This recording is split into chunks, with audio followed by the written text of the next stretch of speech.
اہل علم سے پیار کریں، علم والوں سے پیار کریں، کیونکہ آپ جانتے ہیں کہ علم کی کیا اہمیت ہے، اور قرآن و حدیث کے اندر علم دین کی جو ہے وہ کتنی فضیلت آئی ہے۔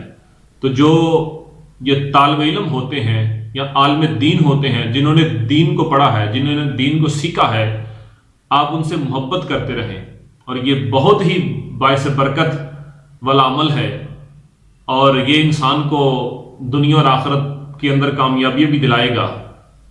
میں ایک چھوٹی سی مثال کے ذریعے آپ کو بتاؤں گا کہ طالب علم یہ جو دین پڑھتے ہیں، جو علم دین کے لیے نکلتے ہیں، ان کے ساتھ پیار کرنا جو ہے وہ کتنی اہمیت کا حامل ہے اور کتنی برکت والا عمل ہے۔ محمود غزنوی بادشاہ گزرا ہے، اس کو 3 باتوں پہ شک ہو گیا۔ نمبر 1 کہ یہ جو حدیث ہے کہ علماء ورثۃ الانبیاء، کہ علماء انبیاء کی میراث کے وارث ہیں، آیا کہ یہ بات حقیقت ہے کہ نہیں؟ اور دوسرا، پتہ نہیں کل قیامت آئے گی کہ نہیں آئے گی؟ اور تیسرا، میرا باپ کون ہے، میرے باپ کا اصل نام کیا ہے؟ اس سے یہ 3 باتوں پہ شک ہو گیا۔ بادشاہ بڑا پریشان رہتا تھا۔ ایک دن کیا ہوا کہ بادشاہ اپنے شاہی سواروں کے ساتھ سیر پہ نکلا، شام کا وقت تھا، سپاہی ساتھ ہیں، بادشاہ سواری پہ جا رہا ہے، راستے میں چلتے چلتے اندھیرا ہو گیا۔ اب وہ جو شاہی سپاہی تھے، انہوں نے شاہی جو ہے وہ شمعدان ہاتھ میں پکڑے ہوئے تھے روشنی کے لیے، اور وہ بادشاہ کی سواری کے آگے چل رہے تھے۔ راستے میں بادشاہ نے بڑا ایک عجیب منظر دیکھا کہ ایک مدرسہ ہے، اس کی چھوٹی چھوٹی دیواریں ہیں، وہاں پہ بچے علم دین پڑھ رہے ہیں۔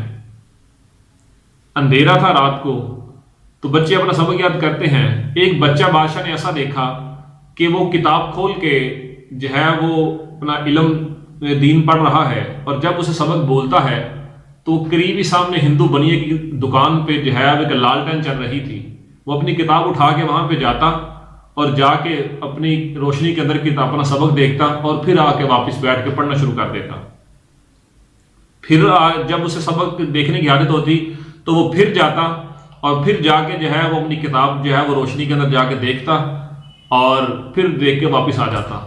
بادشاہ نے طلب علم کی جو ہے وہ یہ دیکھا تو بادشاہ کا دل پسیج گیا، اور کہا کہ اس کو اتنی طلب ہے علم حاصل کرنے کی، اتنا شوق ہے۔ بادشاہ نے کہا کہ یہ شاہی شمع جو ہے وہ اسے دے دی جائے۔ شاہی آرڈر تھا، سپاہیوں نے وہ شاہی شمع جو تھی، وہ روشنی، وہ اس بچے کو دے دی۔ بچہ خوش ہو گیا، وہ طالب علم جو علم دین پڑھ رہا تھا وہ خوش ہو گیا۔ سمجھے کہ وہ طالب علم خوش نہیں ہوا، بلکہ مدینے والے آقا خوش ہو گئے۔ اس بچے نے شمع لی اور خوشی خوشی اپنا سبق یاد کرنا شروع ہو گیا۔ بادشاہ واپس آ گیا، آ کے محل کے اندر جب جو ہے وہ بادشاہ رات کو اپنے بستر پہ سویا، بادشاہ کا سویا، اس کی قسمت جاگ گئی۔ حضور صلی اللہ علیہ وسلم خواب میں ملے، تو حضور صلی اللہ علیہ وسلم نے ایک جملہ بولا، اس ایک جملے سے بادشاہ کے 3 مسئلے حل کر دیے۔ اسے کہتے ہیں جوامع الکلم، یعنی حضور صلی اللہ علیہ وسلم نے فرمایا کہ اللہ تعالیٰ نے مجھے جوامع الکلم عطا فرمایا ہے۔ یعنی جوامع الکلم کا مطلب ہے کہ میں الفاظ تھوڑے بولتا ہوں، لیکن ان کا مفہوم و معنی بہت زیادہ ہوتا ہے، ان کا مفہوم بہت جامع ہوتا ہے۔ یعنی یہ ایک صفت ہے کہ تھوڑے سی بات کر کے بہت زیادہ معاملات کو جو ہے وہ سمجھا دینا، یہ ہے جوامع الکلم۔ تو اللہ تعالیٰ نے حضور صلی اللہ علیہ وسلم کو یہ خاصا عطا فرمایا تھا۔ تو حضور نے ایک جملہ بولا اور بادشاہ کے 3 مسئلے حل کر دیے۔ فرمایا، اے سبک الدین کے بیٹے محمود، تو نے میرے وارث کو شمع دی، کل قیامت کو میں تمہاری شفاعت کروں گا۔ اب دیکھیں، ایک جملہ اور اس بادشاہ کے 3 مسئلے حل ہو گئے۔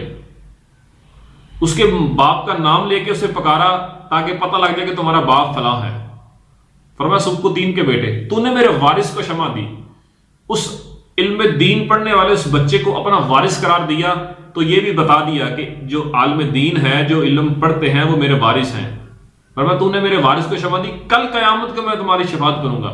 یہ بھی ساتھ بتا دیا کہ کل قیامت بھی آئے گی، یہ بھی حق ہے۔ یہ حضور صلی اللہ علیہ وسلم نے جو ہے وہ اس بادشاہ کے مسئلے حل کیے، اور پھر اس سے اندازہ لگائیں کہ علم دین کی اہمیت کتنی ہے۔